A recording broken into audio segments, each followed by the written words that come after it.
Good morning, children. It is Monday. Let's check the audio here. There's always yeah. Oh, there we go. There we go. Let's just move this up a little bit. Checky check, check one, checky check. Oh, it's gonna be my audio doesn't look good at all. It does not look good at all. If anyone's in the chat room, let me know. We got 4 waiting. We're live now. Is it not working? Is it not working? Is it always with the YouTubes? The ghost in the machine, the gremlins in the engine. It looks like it's working now. 4 waiting. Why is it 4 waiting? Griffin, Jim, can you hear me all right? I'm gonna wait until Jim gets back to us. This is what I've learned to let go. I'm letting go. I don't control the machine.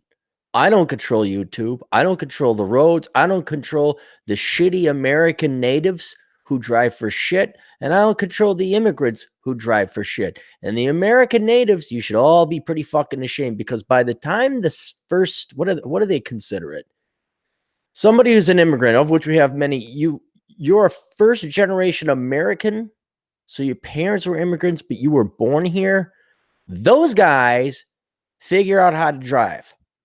They figure out how to drive real good. And giving you an anecdote, although it's not representative of the entire population, St. Paul has a significant Hmong, Vietnamese, Southeast Asian immigrant community, or they did at one time. Now, this is going back to the boat people. If you don't know what the boat people are, people trying to escape communism, and they came to Minnesota. Little did they know they went from one communist shithole to another, Ho Chi Minh, and now what's his name, Mayor Carter.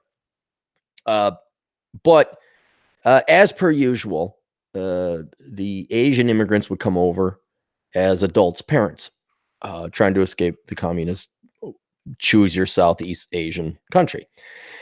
And oh my God, you drive slow in the left lane, and first, that's what I'm trying to figure out. All the immigrants, the immigrant generation, where you were not born in the United States, you come here and you drive for shit, which I understand to a certain extent.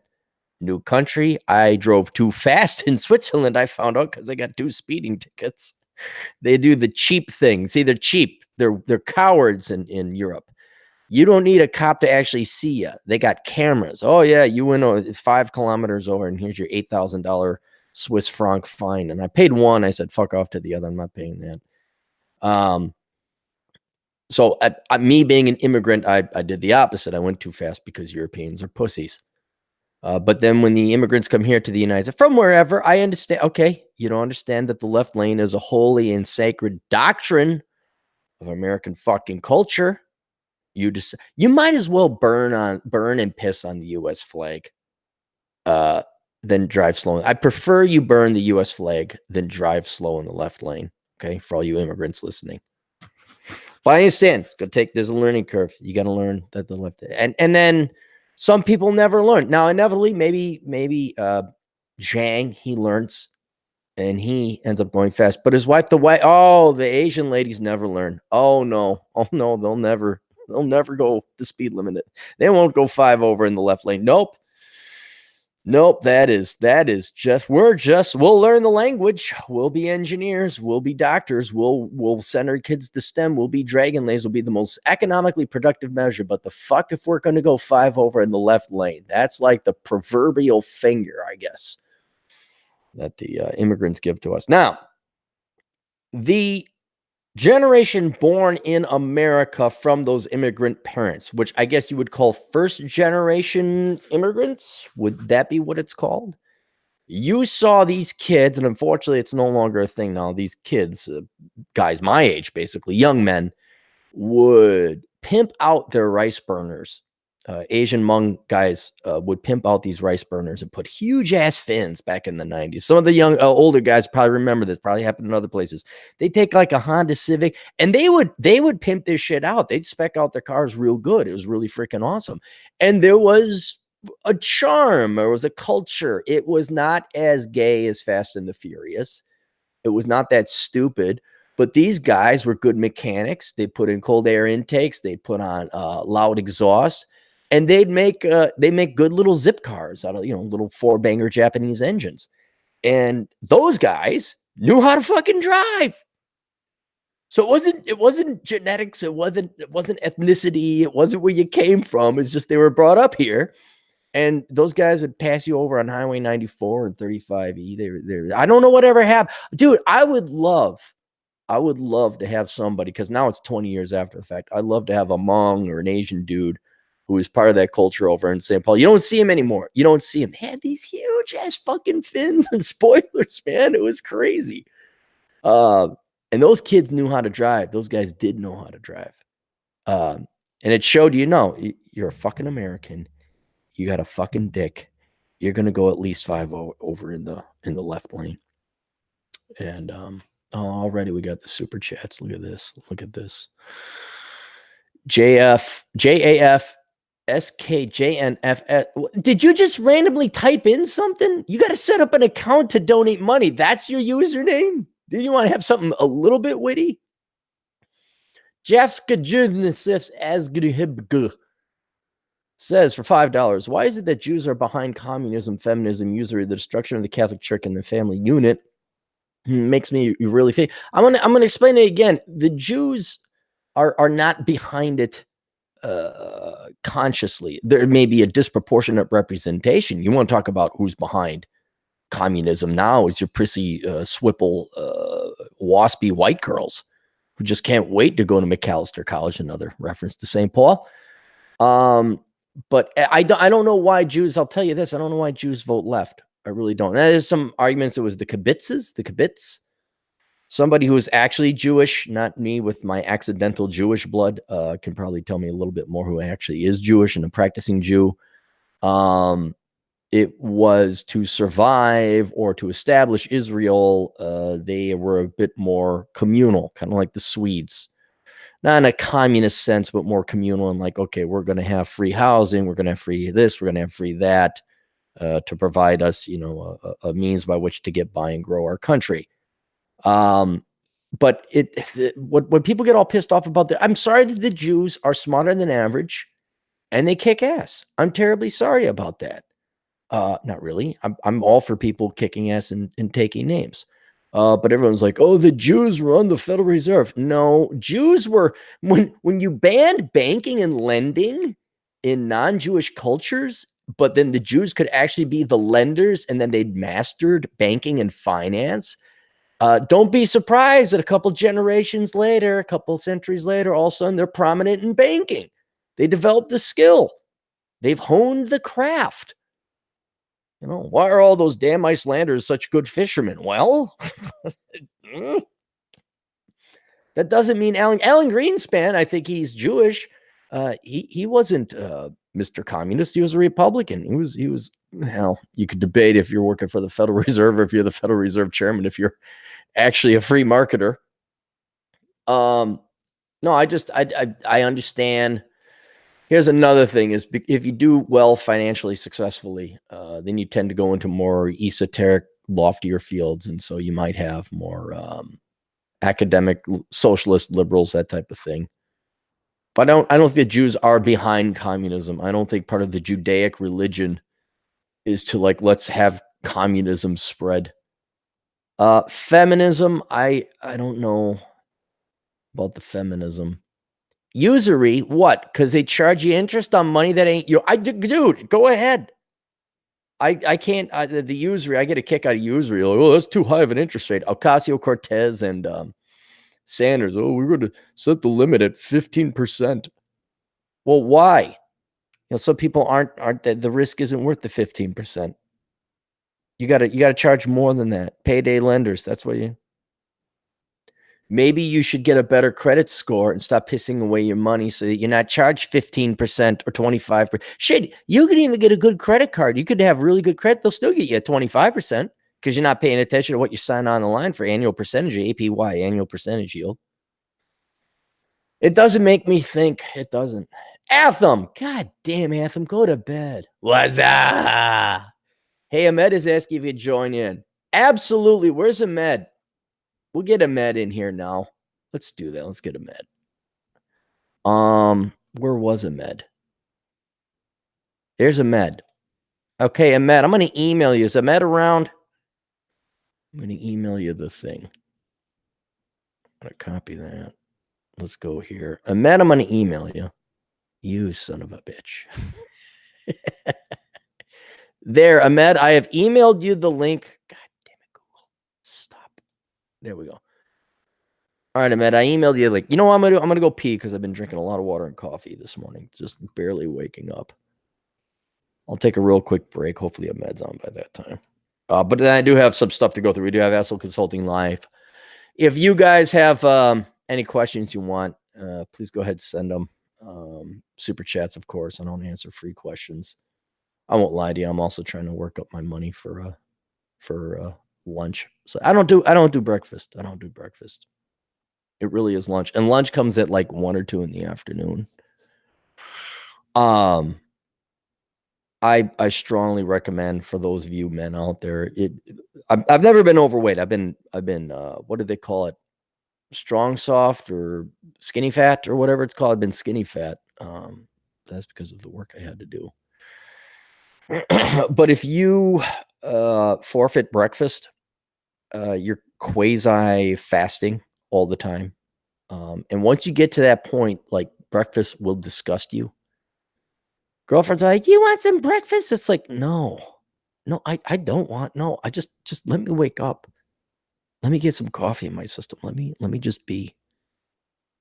You know, breakfast is the most, shut the fuck up about that. Breakfast is the most important meal of the day. It is not. It is so not. You eat breakfast, now your stomach's, all these systems have to come online and start dealing with the food. And you're not on top of your game. You're not busting ass. You're not kicking ass. I am so much clearer and more focused when I don't eat. And I know this. This is why I try and get all my work done in the earlier parts of the day, so that by the time I do have a sizable lunch at 1 or 2 in the afternoon, then I'm kind of like, oh, that's the time to work out or something that doesn't require any thought. So, all right, I'm going to hit the can. I will be back. Maybe Ahmed will be on.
Well, he ain't on. Where's Ahmed?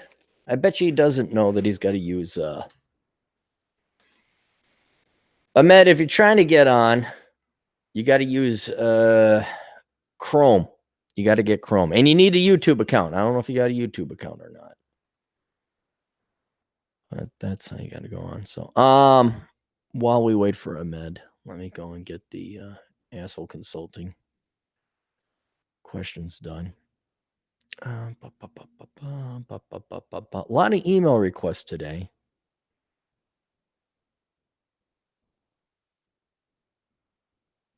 There we go.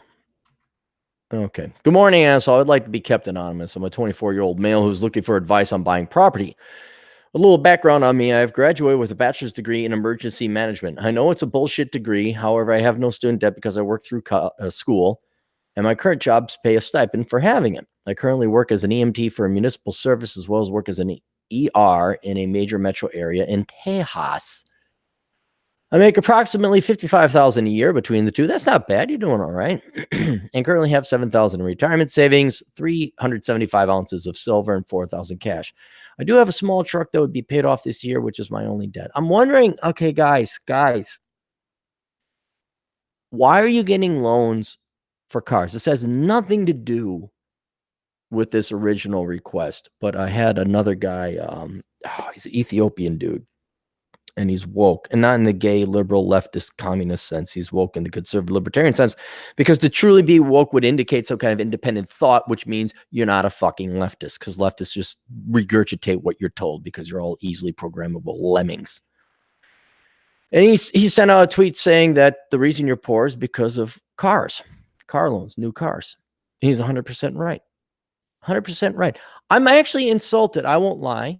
I am insulted when I find out that peeps that listen to my show or tune into whatever media I'm providing here, you guys have car loans. What are you doing with car loans?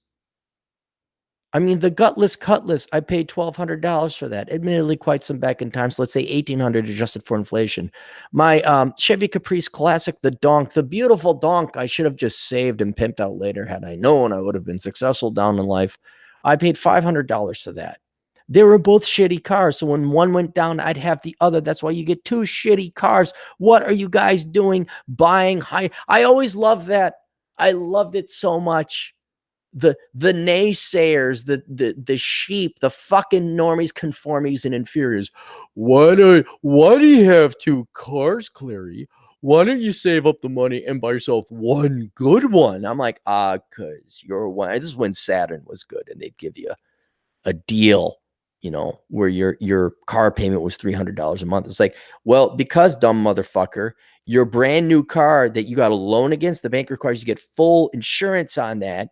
And you're going to cost you a lot more. And I have my two shitty cars. And yeah, one may go down, but guess what? The other one's alive and ready. And then while I have another car, at least I'm not impinged, crippled, handicapped, where I can't go to work because I got my other car. I got my other piece of shit car that is working.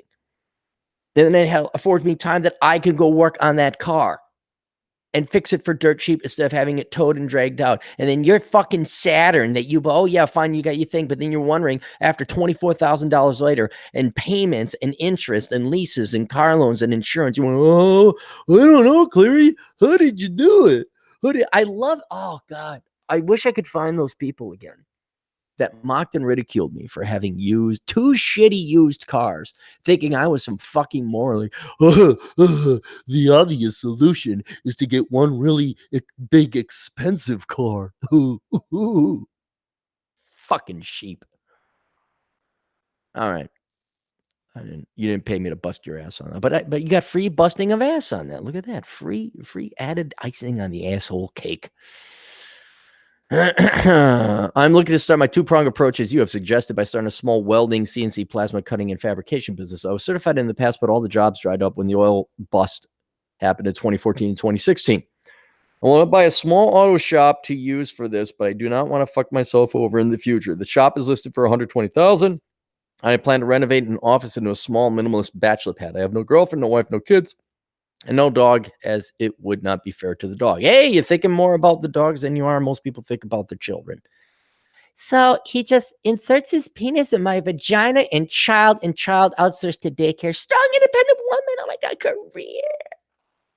Why doesn't my children visit me in the nursing home? All right. I have plumbing, carpentry, and concrete skills necessary to complete the renovation. All right, good. The shop is in a small town in Tejas that is reliably red, low population, and also has some storage spaces for cars that the current owner rents out for a collective $240 a month for two hunters. The area is also closer to proximity to the border of Texas and could serve as a good base to explore Western states. Is this a good idea? I'd be willing to play for that. All right. I asked him, do you want to stay in that town for the foreseeable future? And when I say foreseeable future, I mean the next 7 years or so. Also, is that property legally zoned to have you living in it? I use it zoned for both residential and commercial. And can you live there while also having a shop? He says, yes, he can. It's legally zoned. The city zoning laws is so small. There's no city zoning laws. Imagine that, a conservative town where people are out. Here's the thing. I can't guarantee you this is a good investment. Okay, I can't guarantee you, but because of its low price, and the fact you get to live there, well, not for free, but you can live there. You have your business there, and you can rent out storage to hunters. I think it's a pretty darn good deal. I think that's again, it could fail miserably, it could blow up, and you could find like oil, someone pumped oil and chemicals into the ground, and now no one wants to buy it, and no company will lend against it, and you lose all $120,000. But you gotta live somewhere. This generates cash flow with the storage, and it's a place for you to open up your shop. I absolutely think that's a great idea. I'm almost kind of envious a little bit because that's something I would like to do. Just have some small little. If I had a shop, I don't have a shop. Asshole Consulting doesn't require a shop; it requires this setup. But if I was a tradesman, an actual skilled man, I would. That's not the worst thing you got going on there. You got to live somewhere. Might as well build up equity. You also have the carpentry skills to put it together. Yeah, man, that sounds pretty good. That sounds pretty good. I mean, I don't even have to really calculate the cash flow. $240 a month. Let's say your rent is $500 a month, so that's $750. Yeah, I would say so. I would do it. Yeah, if you plan on staying there for a while. If you weren't, well, don't, because then you're going to sell it, and you may not have the capital gains. You got to pay the what's it called, the realtor's fees on it. But yeah, man, I think that's a grand idea. I'd absolutely do it. Ahmed's still not here. Let's go to the chat room. Who's around? Is Ahmed even on, or were you just saying that, Atham? Nope. There's Ahmed. No, that's Atham. Never mind. It's Atham. All right. So that is that one. This one, Kit writes, talk about enjoying the decline. So how much for a video on this topic? I would also like to be kept anonymous. Well, too bad. No one's going to know who you are. I'm concerned about the economic impact and the resultant price increases across the board this increase would cause. Since you seem to be pretty spot on with your analysis, what's the next step? I thought it was just Illinois that was going crazy with the plan to hit $15 an hour by 2015. We can't afford it. Just within the last 2 months have been think. I'm reading as it's written. Just within the last 2 months have been think about moving because of it. However, if this goes countrywide, did you mean if, not it? If this goes countrywide, there is no escaping the madness. And he provides a link with the IllinoisPolicy.org, a $15 minimum wage hike to cost Illinois taxpayer $1 billion. He provides another link here. Was it House votes to raise federal hourly minimum wage? That's not going to pass the Senate, so don't worry about it.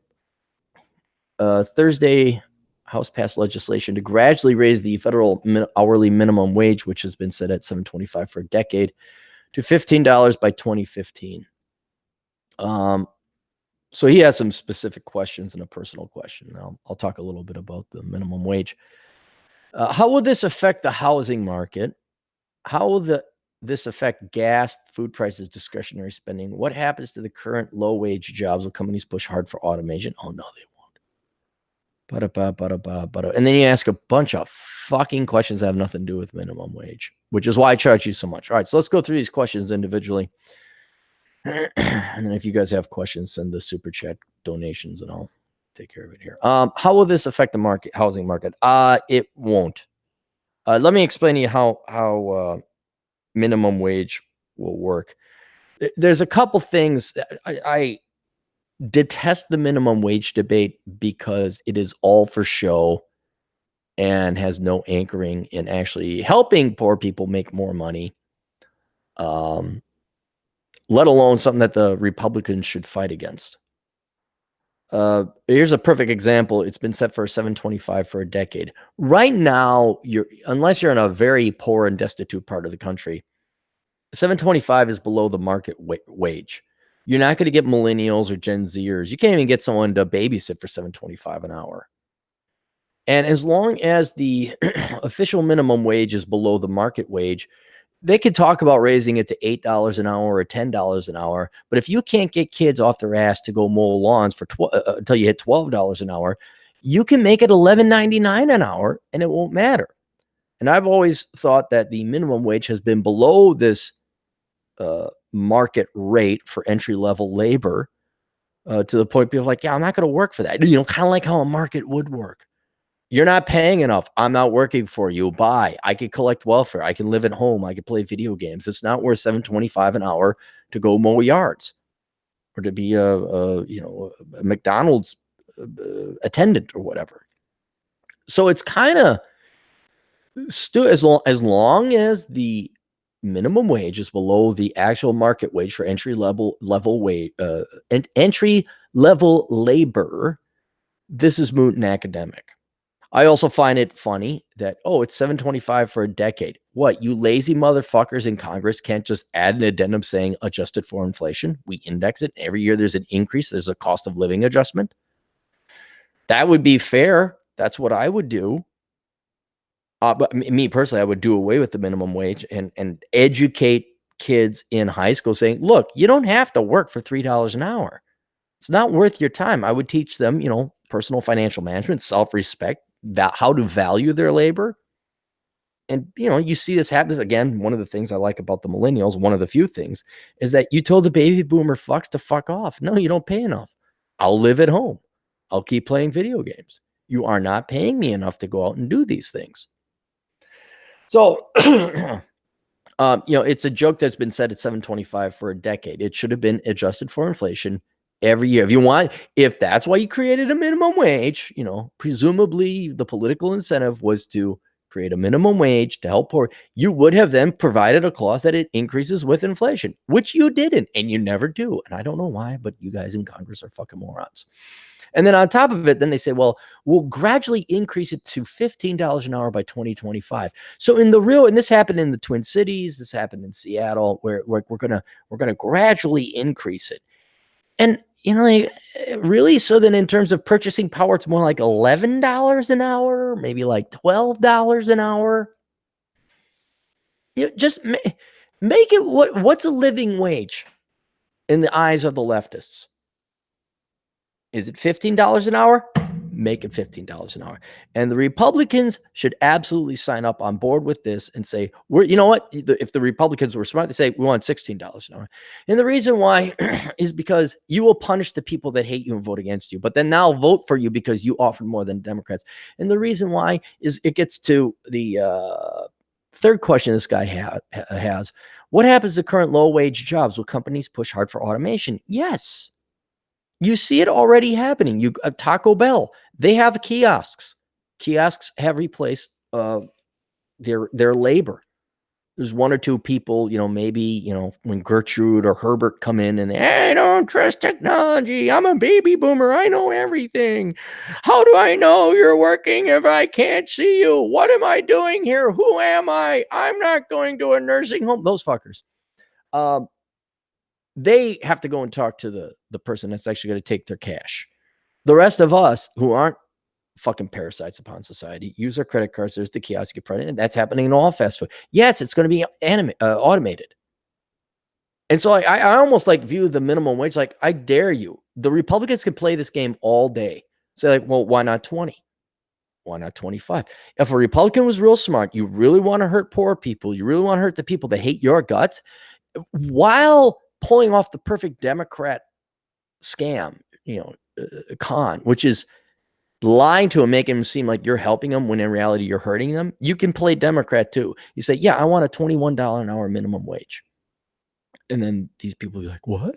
You actually care about the poor? Yeah, I'm a populist Republican. Yep, $21 an hour. If you're smart and savvy, and then you fuckers are never going to see that. Because at $20 an hour, companies are going to pay kiosks. They're going to pay robots. Those low-wage jobs are going to be, if someone's only capable of delivering $12 an hour in profit and value, you're not going to pay them $20 an hour. You'll get a robot. I mean, that's what will happen. And what's sad, but I'm sorry, I've tried for 20 years now to convince people in the city that the Democrats are not your friends, but you guys seem to hate people because, Republican, you got more money than me, or libertarian, or white, or all male, or all, heaven forbid, all four combined, and Christian. Oh, Jesus Christ. You know what? Fuck you guys. I want a $20 an hour minimum wage because that will hurt the poor more than anything else, because there will be no fucking jobs. I just did an article last week about Perkins leaving. because surprise, surprise, July of 2019, the minimum wage according to Minneapolis went up to $12.75 an hour, $13 an hour. And they shut down the last Perkins in Minneapolis. There's other Perkins open in the suburbs, and those people have jobs. But you know what? You Democrats know so much with your social work degrees and your socialism doctorates that you know how to run an economy. That's why Detroit and San Francisco and all these places are wonderful places. So by all means, jack up the fucking minimum wage. If Republicans had the slightest bit of an intelligent person bomb, they'd beat the Democrats at this game. Like, nope, pass it $20. Oh, there'd be a recession. There'd be an adjustment and adaptive period. Companies would close down factories and move elsewhere. But absolutely, absolutely. You know, the question facing the Democrats I'm sorry, I wouldn't say the professional Democrats, the normies, conformies, and inferiors and sheep who vote Democrat, like, we just need a $15 minimum. Let me ask you this. Is a job that doesn't exist that pays $15 an hour better than a job that does exist that pays you $12.25 an hour for 40 hours a week? Which one would you prefer? Because if you make it cost prohibitive that a company can't make money, the owner of the company can't afford his or her expenses, they're going to shut up shop. A lot of restaurants have closed. The St. Clair Broiler closed down. Lot of restaurants closing down in the Twin Cities. I don't have the actual hard numbers in front of me, but I was bumming around St. Paul. I'm like, did they close down already? Really? So it's not really necessarily going to affect the housing market, because if you're working at minimum wage, you're not the type to have your money saved up to go buy into the market. How will it affect gas, food prices, discretionary spending? I don't think it'll affect that much. I think through automation, companies will keep their prices down. I mean, look at gas pumps. Gas pumps, you just press, there's no human involved in there. There's one person there. Maybe they sell you a soda or a bit of candy. So it's not going to affect gas. Food prices, it could affect food prices because that's labor intensive. Just ask all those good California liberals and what they pay the immigrant labor to go and pick food and cotton and all that other stuff. Ask those Mexicans how well compensated they are and what their living conditions are like, because the Democrats just care about them so much. Discretionary spending, it'll bite into it depending on whether you want to go out and eat or not. I mean, if this was a nationwide thing and it was effective immediately, it will bite into discretionary spending, yeah. Because things will be more expensive. What happens to current low-wage job? We already talked about that. The low-wage jobs will go away. People just outsource to China or India or Mexico. Do you see the government phasing out social and corporate welfare? No. What do I see? Do I see the government phasing out its bribes for votes scam? Really? No, of course not. That's all the government really does. Why can't we learn from Russia? You mean the Soviet Union? Or learn from Russia today, which is growing at like 7 to 8% real gross domestic product? We don't learn from Russia because American people are lazy and dumb. And even if it's not possible, they'd like to believe it is possible in the short term. They want to live in a lie. They really want to live in a lie. Do I need to buy some guns? Yes. Regardless of the minimum wage, you need to buy some guns. Yes. Is the dystopian future in store for us? I don't think the dystopian future is in store for us. I don't think it's a future. I think it's now. You cannot it's not that you cannot. In Britain, you can't use certain words, otherwise you go to jail. You teach your pug to do a Nazi salute, you'll go to jail. But it's already here. I'm trying to figure out what would be an example of dystopian. You know, where at least half of the jobs for women are make work create government jobs or nonprofit or diversity inclusion. I mean, think about that. Diversity and inclusion, that's an actual department within many companies. It has nothing to do with the product. That only drives up the cost of goods and services to your clients. Academia is a laughable joke. People hate you because of your race or your skin color. What else? The young people all getting tattoos and cutting their hair. Oh, the young people credit. No, I mean that. I actually do mean that. Like when it's one thing you got a tattoo or you had poofy bangs in the 80s. Okay, I get it. Okay, you wore nylon on your arm in the 90s because you're an emo putz. But when you get to the point of body mutilation and making yourself physically revolting, yeah, well, the dystopian future is here. Personal question. There's a possible promotional opportunity at my job. You see, this is why I charged him so much. To make 88,000 per year, highly stressful, probably an extra 15 hours on top of a 40, 50 I currently work. I would have to deal with political nonsense from normies who can't read a spreadsheet or use Excel and think that 400,000 annually isn't a lot of money. To give an analogy, if my department was the 90s Bulls, we fired Phil Jackson, then Jordan, Pippen, and Harper all quit. Kukoc, Kerr, and Robin are still there, but still not looking good. I don't really want all the extra stress, but I am one of the highest qualifications internally for the position at the moment.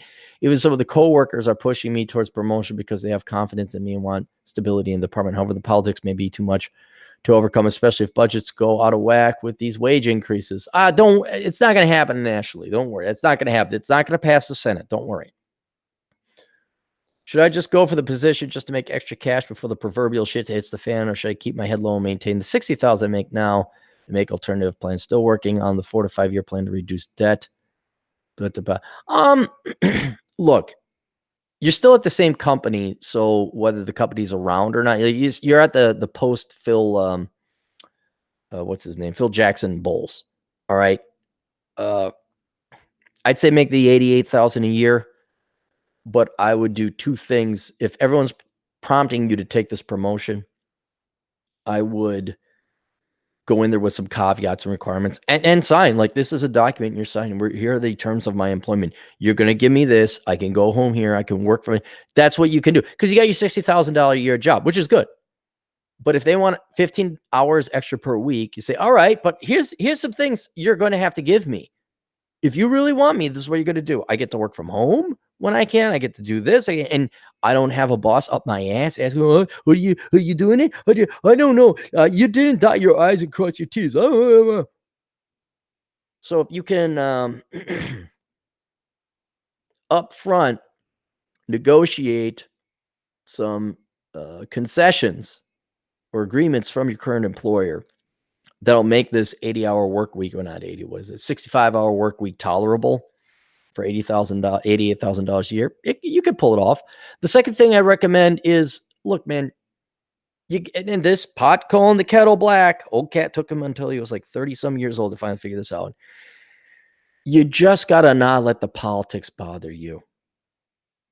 If it's a contradictory order, like if you're in an impossible position where your boss tells you X and then demands Y and wonders why you didn't do Y, then you're dealing with a psychopath. Then you're dealing with something else is wrong. And that's an impossible situation. That's where you like go find yourself another job and you leave the company. But if it's just like, well, this came up and that came up, you see mismanagement. They are a sinking ship. There's all these problems going on. If you can understand that for that 65 hours, it doesn't matter if you're doing what you were told to do. It doesn't matter if you're doing what they lied to you about. You're not getting that 65 hours back.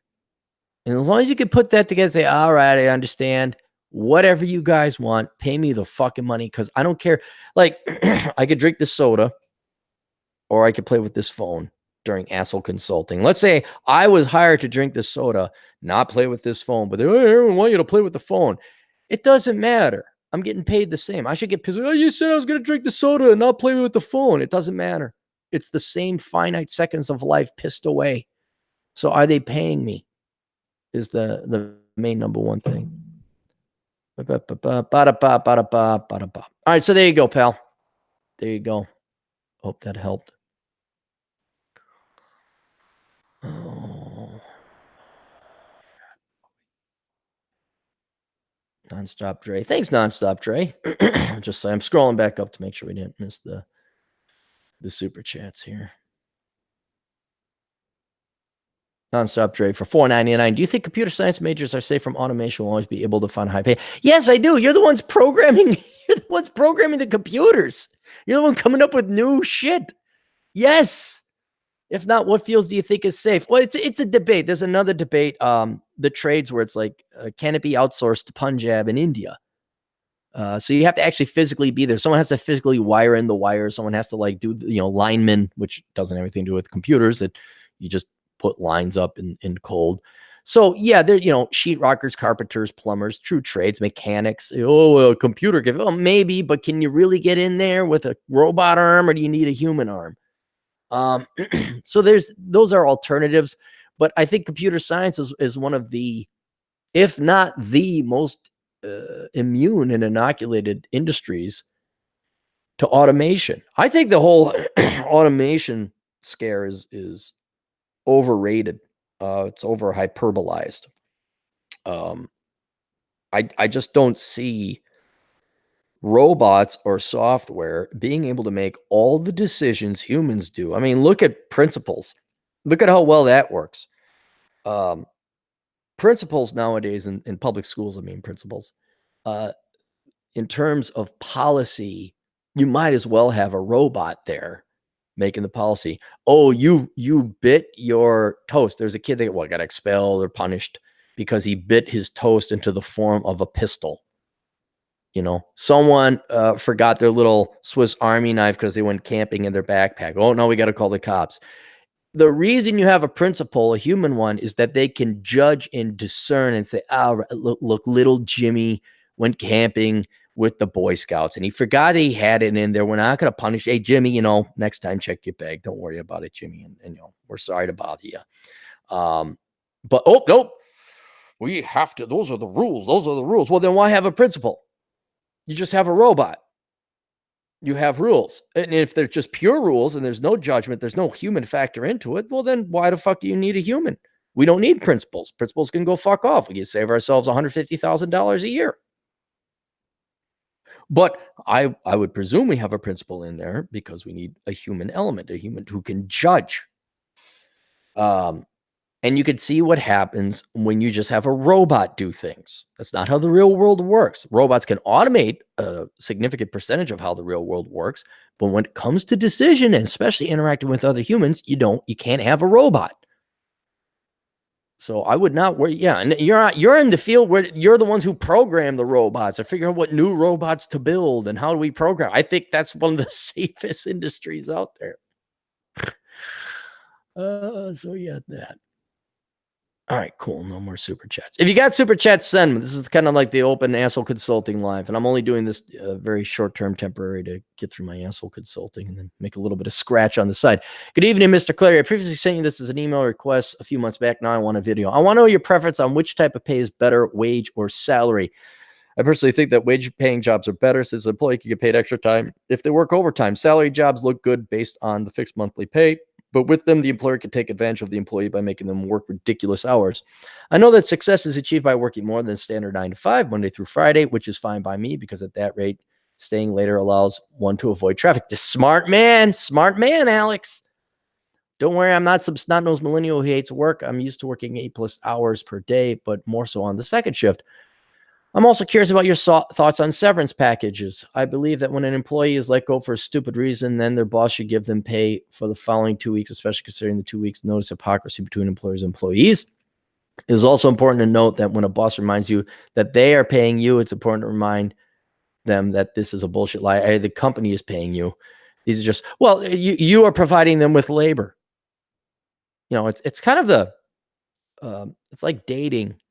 Employment and dating is kind of the same thing. Is when you're an employee, you think the employer is superior. No, the employer needs employees just as much. Otherwise, they don't have any money.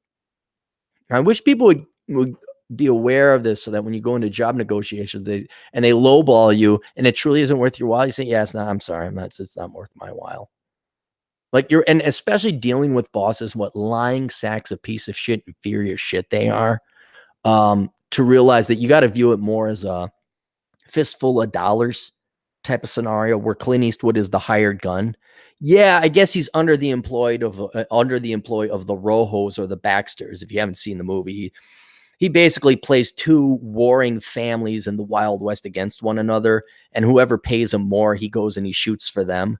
At no point in the movie do you get the impression Clint Eastwood is the subservient employee. He is a specialist. He is a hired gun. And it is more an agreement among equals that, okay, we are paying you as a specialist, and we'll probably get out of your way and let you do your thing.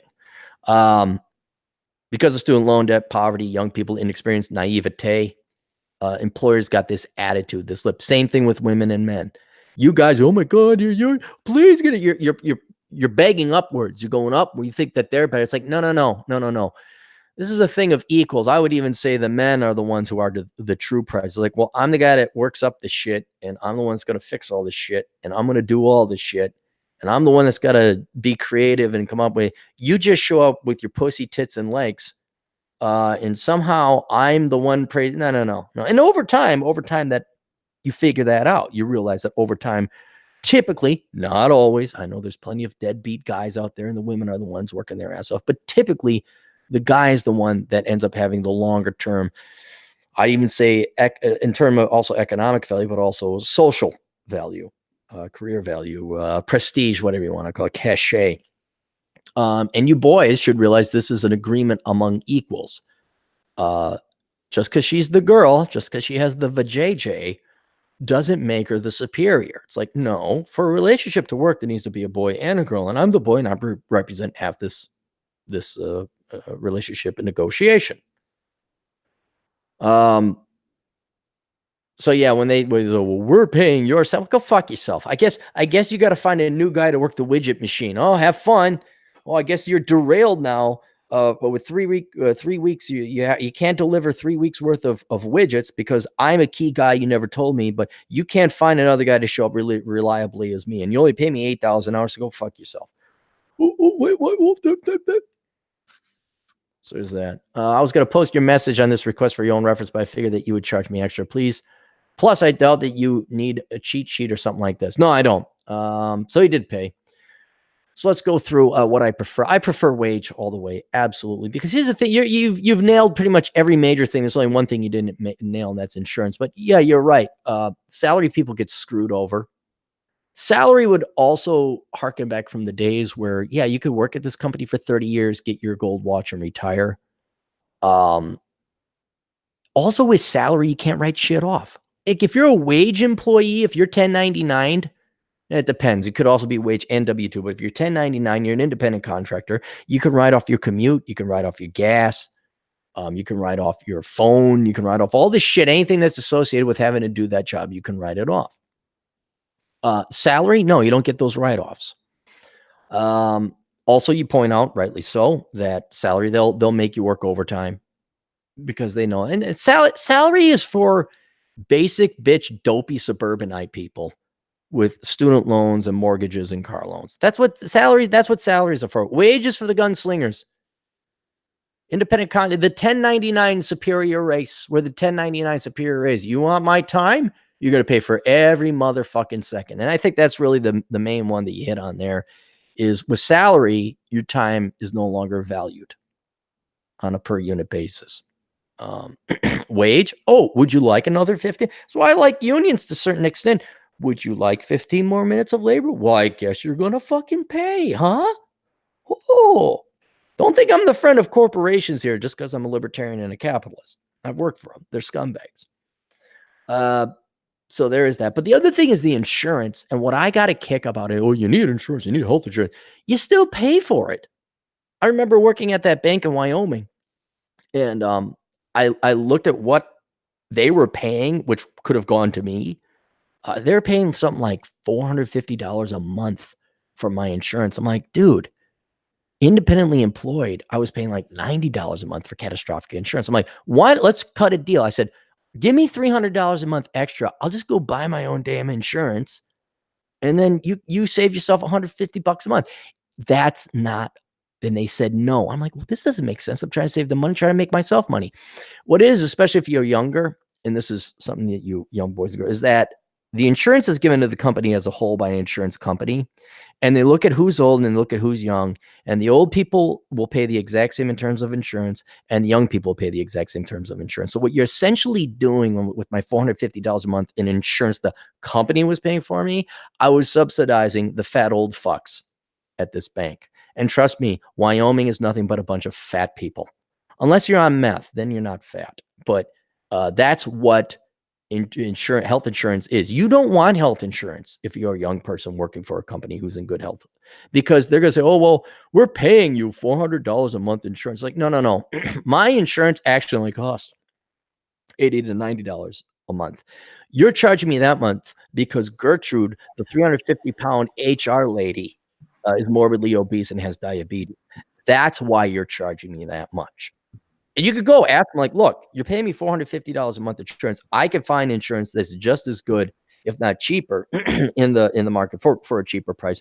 Just pay me $200 a month. I'll get my own insurance. They will tell you no, because the truth is that they need young people like you to pay more, and that's what you're doing. You are paying. Just because they're, quote, paying $450 a month for your insurance, that's money that could have gone into your pocket. Right? So you do not take that insurance. And so it's just another reason to argue against salary and to go wage. So, Ahmed, you there?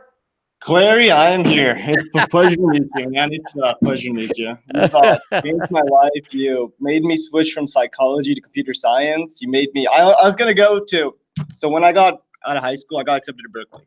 It's a really good school. It's wait, Brooklyn over in New York? I thought you were in Seattle. No, Berkeley.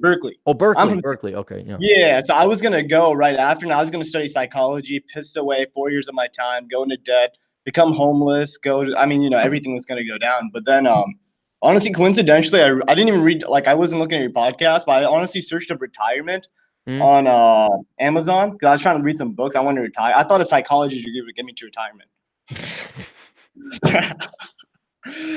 But so I read your book, Poor Richard's Retirement, and how you were talking about going minimalism, and how you were talking about, I believe it's been a while since I read it, but you were talking about going to some, you were getting to an inflation adjusted amount, so example X, but the thing is, it's so hard to get X that the only way you really can retire is to go with people you like, and also to save money, to not go into debt on stupid stuff. Yeah, so that's the thing is, the majority of actual legit rich people I know, they saved their way. They didn't make their money. They saved their money. I mean, every once in a while you get someone that actually, does make six figures or does make $250,000.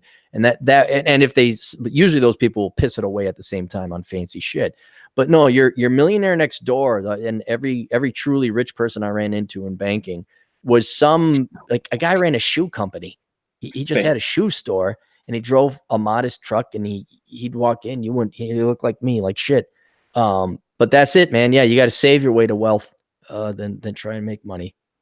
Yeah, that's what I figured out. I've been working at Honeywell Aerospace since high school. First year, I just went to community college. I did also 1 year community college actually in my high school for free. Like everything was paid, but that was kind of useless because I just didn't know what I was doing. Psychology, so like I just got some of the BS liberal art things out of the way. But then I worked at Honeywell Aerospace, a company in Redmond, Washington. Worked there for a little bit. Saved up, maxed out my IRA, been doing that. Right now, I just came off work. I work as a mathematics and physics tutor at a local community college. Cool. Yeah, but yeah, that's pretty much, yeah. What were you studying now? Are you aerospace engineering, or what are you studying? No, I was doing electrical, but then I wanted to switch to computer science, but my dumb university, UW, couldn't let me do it, and kids with like 394s are not being able to honestly even do CS because they're changing their ways. So I'm gonna be transferring to Wazoo and going to do you know the Spokane Pullman area by any chance? Spokane, Idaho. Spokane. It's like north of Seattle. Not Spokane, Washington. Is it a different town? It's a different town, but it's close enough to there, like an hour away. Pullman. You know Spokane, Washington, though. If you know that. Yeah, no, I know Spokane. Yeah, over on the east side of the state, right? Yeah, over on the east side. Yeah, 100%. Wait, Wazoo, is that the party school? It is, but it has a decent curriculum too. But yeah, for the most part, it is a party school. Well, yeah, no, that I don't know if you listened to TJ Martinell. He was I think he went to Wazoo, and he was talking about, well, the traffic is just going to be drastically better there. And then you got mountains and all that over in Idaho. Yeah, no, that's gonna be nice and cheaper, I presume, too, than Bellevue. Or what's the main? Is Seattle the main campus? Yeah, Seattle's the main campus. They also have a Bothell campus. They have pretty much that's all UW. They also have a Tacoma campus, but like I don't think you're familiar with, like, Tacoma's kind of of Washington. It's not a very. I mean, I've been there. It's the armpit. It's shit, man. That's true, yeah. No, I have some friends that lived in Tacoma, and I came up over Chinook Pass on my motorcycle. So that's south. And I came into Tacoma, and sure enough, first exit, there's like tents and some bum asking for money. I'm like, what in God's name? And then there's kind of like a downtown area that looked like it's it's seen better days. Yeah. And then if you Yeah. get north, there's like a park. It's a little bit nicer the further north you get. Park? What park? Yeah, it's a park along the bay. So Seattle, you come on down, and then Tacoma's at the bottom, and then as you go back up north towards Olympia National Park, on the other side of Puget Sound, if you keep going up, there was like this nice area. There's like a city park. It wasn't a national park, but Oh, okay. I thought you meant okay. Cool. yeah, the town, the buildings were nicer homes, but yeah, that downtown Tacoma, right off the interstate there. Oh man, I'm like, good Lord, what the hell? So yeah, the South is kind of iffy. I really like more the like Spokane area is pretty nice. I would say Seattle has some really good opportunities if you're trying to go into tech or anything. However, it's just the politics here is a little bit iffy. But yeah, I mean Tacoma is just not where you're supposed to be. It's not. It's Seattle's not where you're supposed to be either. But there's some jobs there, so it's debatable yeah, thing. I remember. Well, shoot, I was your age. I was 23, and I had a grand old time in Seattle. I thought it was fun. The sun never came out, but and then I came back 10, 15 years later, and the traffic was so bad.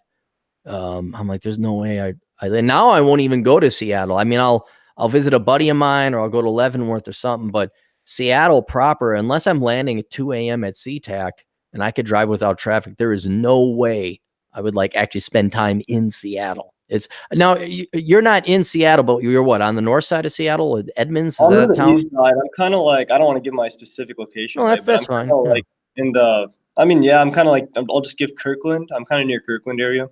Okay, I don't. Is Near that that. what Kirkland Stores is named after? No. Actually, wait. Oh, Do you know what's interesting? Actually, now you bring a good point. Do you know Costco? yeah, No, I Costco. mean, Yeah. that's good. Yeah, Costco was made in Kirkland, and they made the Kirkland brand. So that they, Okay, yeah, so that is Kirkland. Oh, Costco kinda, owns yeah. Kirkland? Costco. I mean, Costco was made in Kirkland. The first Costco is in Kirkland. Okay. All right. Yeah, yeah. Wonderful. Really nice area. More conservative leaning. Really nice, chilling. Yeah. Yeah, I don't know. The track was pretty bad. So you're gonna go off to Spokane, electrical engineering, or maybe computer science. CS. No, not electrical. I was No, doing EE. I'm switching to CS. well, I'm glad you're not doing psychology. That, honest to Oh God, yeah. you saved yourself a life of hell. Also, right now I have no debt because I've been working and everything. I pretty much I don't spend too much. I don't buy new clothes. I except contributing to my IRA. I buy very minimal things. Mm. And the other things is like for tuition around like example UW where I was going. UW's like the better school. Mm. I was going there. Tuition there. I was only there for like let's say I think pretty much half a year. So that cost not much. And my community college was like 3,000 a year, so nothing really. I mean, it's low cost investments. Is that because you're a citizen, or Yeah, I'm a in-state resident. tuition? Is that what Yeah. it is? That's Mhm. not bad. That's not bad Not at bad at all. all. No. You know, but I'm just glad that you decided to go in computer science. So I mean, it delayed your graduation date by a year or two. 1 year, but I've been working, so it doesn't really matter. Mm. I'm just trying to be consistent on the IRA, trying to get it every year. If that happens, I mean, there's nothing waiting for me really if I'm really thinking about it. Yeah. Well, I wouldn't even worry about the IRA. I mean, it's good to see you're doing it now. And the money you throw in is gonna come back and help you out, down, 3-4 decades down the road. But yeah, I'd just be focusing on. Now, do you live at home or no? Do you save money on rent?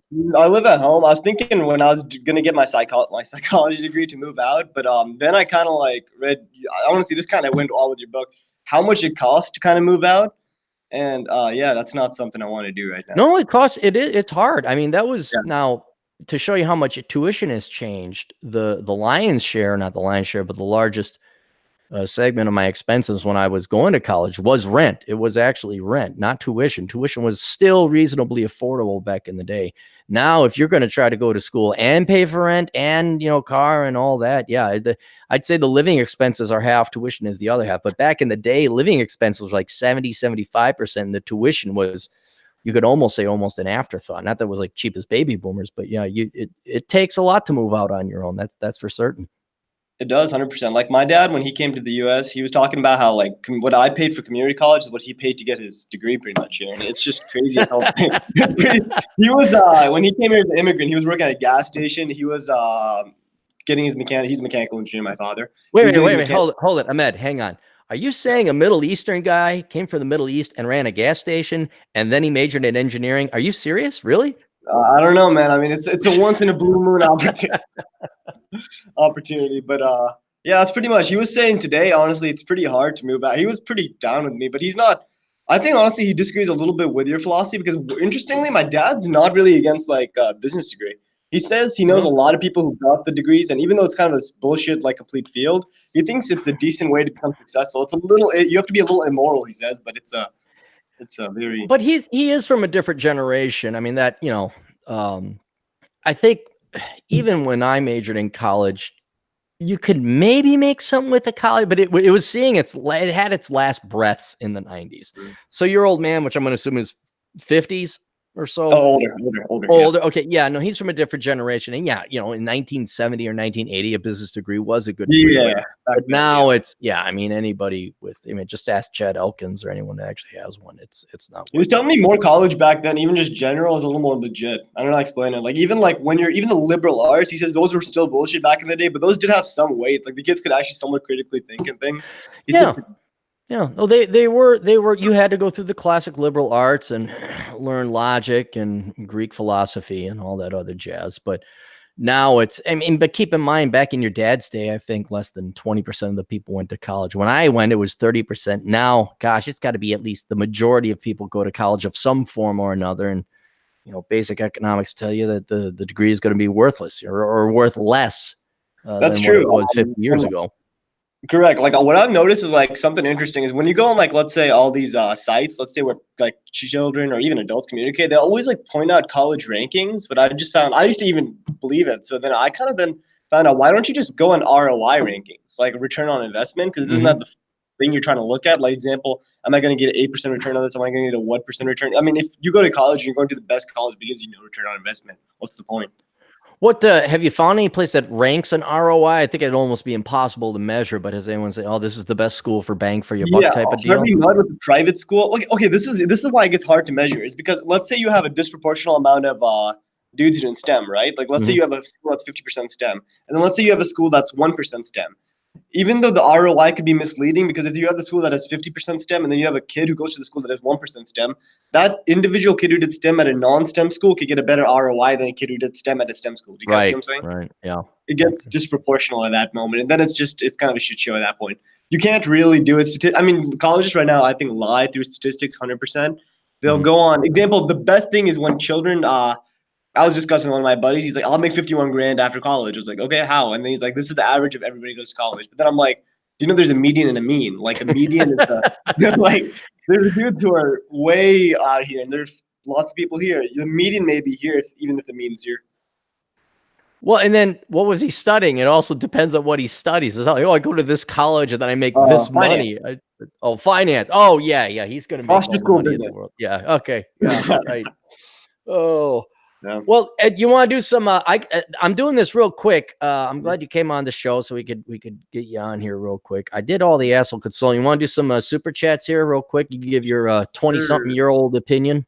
Yeah, sure. I can't I'm on Google Chat. So how do I have to go on the YouTube link to see? No, I'm just gonna read them here. I got them here, and then okay, cool. and unless we're flooded with more super chats, I'm gonna call it a day because I just wanted to do this to get asshole consulting out of the way and Sounds felt good. like doing. Bubblegum for $5. How does Israel benefit from a civil war, aka economic debt collapse of the U.S.? Will that allow China and Jews to buy up America like post World War I Germany? I'm lost. Israel benefit from a civil war in the U.S. Well, one, if the U.S. collapses, Israel is going to be coming with us because we export all their weapons and basically protect them. China would also collapse because we buy all their shit. You could make, unless China, Israel just isn't big enough to buy up all the U.S. China would also, its currency would have to maintain its value, which it wouldn't because we're so interlinked with China. But let's just say they did, or they had a ton of gold in their reserves. They could buy up some of America, but I don't see that. No, they can't buy up. If here's the thing, Bubblegum. If the U.S. goes down, we're like the heart of the world's economy. If we go down, everybody else is coming down with us. There would have to be a viable, less corrupt, as productive large economy like the United States.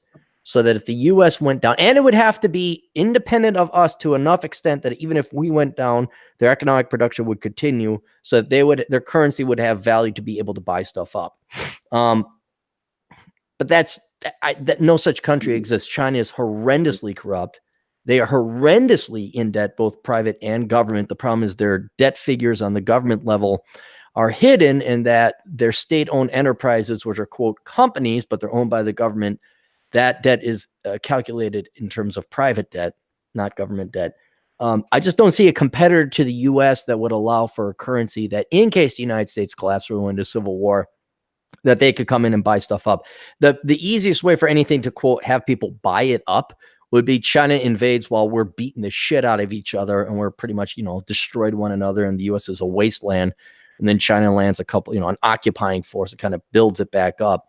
But the Israel and Jews in general do not make up a large enough percentage of the global population to have the purchasing power to buy up America. I just don't see it. What did they teach you about that with your psychology degree, Ahmed? Did they teach you Nothing much. I mean, to answer his question, I mean, I think if the U.S. fails, though, every other country kind of fails. Because I mean, I don't know what the term is. Is it like net GDP percentage or whatever? Like we're like if we fail, literally everybody else fails too. Yeah, no, we're a third of the global economy. Correct. Yeah. And if you look at how intertwined we are with everybody else, yeah, it's like I said, we're not just like the we are a part of a global economy. Switzerland is like your thumbnail. You can be without your thumbnail. You can't be without your heart. Not to sound so arrogant about the United States, but we're suppliers, we're purchasers, we're buyers, we're defenders. We're a stabilizing force, whether people like the military or not. If we go, people around the world are not going to like it. What else we got here? Okay. Toucanet Coffee for $2. Morning, Clary. William at Toucanet, spelled Toucanet. Toucanet Coffee. That's it. He just said hello. Bubblegum for another $2. I sent a previous super chat. Am I being ghosted? No, you're not. We just don't get immediately to the super chats. This is why it usually helps to have Chad along. He can read through. Chad, yeah, Chad is the stripper. Yeah, he is the stripper. Atham, our good buddy Atham for $2. You finally got poor Ahmed on, Chaparrito. Wahaha. I'm not against having people think like, oh, you're just avoiding me or this. Is like, no, there's like shit to do. Too much shit to do. Too much shit to do. Yeah, and that's it. There we go. That's all the super chats. That's it? Yeah, that's it. No, this is good. This was a one-off deal. That's why I was doing Asshole Consulting Live. I had two questions I had to do. But I'm glad you came down so we can have that. Do you want to come on when I have Bacon and Nick on when we do the Seattle thing? PNW crew? Yeah, I want to get all those Seattle people. I forgot whether you were from Seattle or not, and you are. Yeah, Seattle area. I think Nick and Bacon are literally from Seattle, but I'm not like actually from. I'm pretty much on the east. I'm more on the little conservative side. I think they're in Seattle. I think Nick is maybe a little shoreline, a little more. Yeah, but you're in the Seattle metro area, right? Yeah, 100%. Yeah. Yeah. No, we're gonna have TJ and all those guys on. We'll have, and even John Steele if we can find out where he is. We'll do that, but we'll have everybody on. So, all right. Well, that's it. Ahmed, thanks for coming on the show. Would you like to take us out appropriately? Toodles. Is that it, or is that?